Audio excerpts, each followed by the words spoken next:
Hello everyone and welcome to a new Albion online dev talk. My name is Michael Schwahn. I'm the game designer responsible for PvP and combat. And today I want to talk to you about the upcoming changes in this field for our next content update, Lancelot. And first on our list is a new type of Hellgate. So it's a two-player small Hellgate for red and black zones with full loot and no item power cap. So the full Hellgate experience for smaller groups as well. With this change, we are also renaming the Hellgates because we thought it's a bit confusing if you now introduce a fourth name. So basically from now on, all the smaller Hellgates with the 3 mini-bosses and the chest will be called Lesser Hellgate, available in blue and red and black zones. And all the big ones, the usual 5v5 ones, will be called Greater Hellgates. And next on our list are the new armors. With Lancelot, we're bringing you the Artifact Level 3 armors, which are completing the Artifact Level 3 sets we had already in the game. So, like usually that means one complete set for plate, leather, and cloth, each consisting of 3 items like shoes, chest, and a helmet. And each of these items has a unique spell, so that makes a total of 9 new unique spells, which really can shake up the meta because you can combine them with your existing builds, and the spells have a wide range of different properties, like we have more offensive spells, more defensive spells, or more utilities-based spells. One example spell would be the Plate Helmet spell, which is the Electric Discharge, where you can run into the enemy group, unleash a big electric shockwave around you, which briefly stuns all enemies and interrupts all spellcasts and channels, which is a more offensive choice. And there will also be a lot of other different spells available, but I don't want to go into all the details. And I will leave it to you to discover in the game. And this brings us to our next point, the battle mounts. A lot of you players pointed rightfully out that the power gap right now is really increasing due to battle mounts, and they're really hurting also the open world, especially because they can gank other players, and rightfully so. They're not working like they intended. We agree with you, and that's why we are reworking them right now.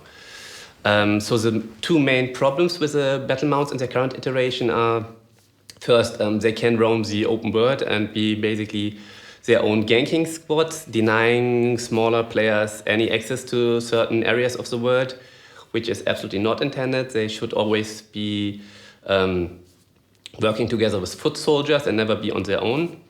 And the second thing is, also in the big fights, where they're meant for, right now it's very, very strong to stack the same type of mounts multiple times. Say, Guild A brings 6 Flame Lizards and Guild B brings just 1.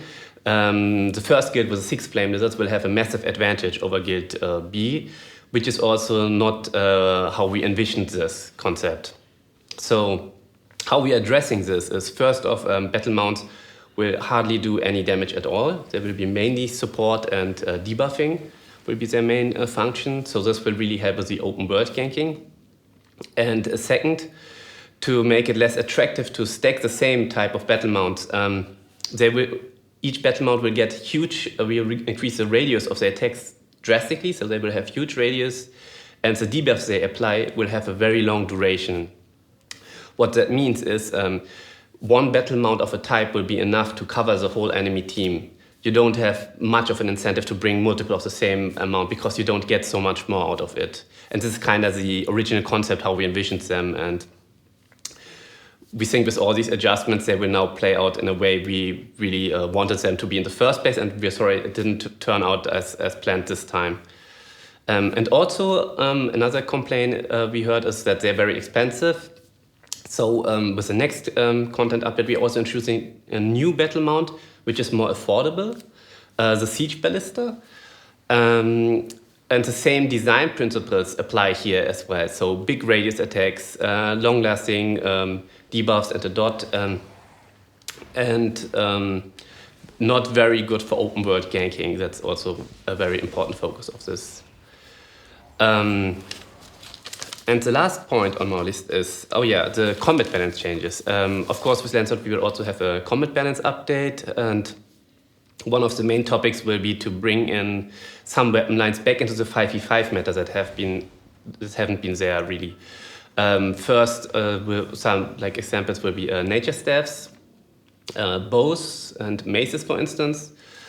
And also, we want to tone down some of the artifact levels that got a bit out of hand, like an example is the blazing staff that deals too much damage, and various smaller other adjustments. And of course, a lot of quality of life improvements, like animations and effect improvements, and simple things like, for instance, now when you kill mobs, they give you some energy back on death, just a small portion, so you're not entirely self-sufficient forever, but it really helps, especially when you go solo farming, to decrease the downtime in between. And we really like the fluidity that comes out of this change, and so we are really happy to introduce this as well.